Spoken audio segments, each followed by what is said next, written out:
committee road safety committee দ্বারা আয়োজিত আজকের এই সভার মুখ্য অতিথি আমার ট্রান্সপোর্ট বিভাগ মন্ত্রী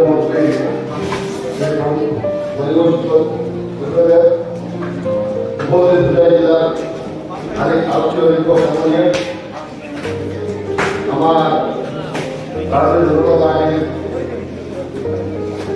বন্ধ সভাপতি বলে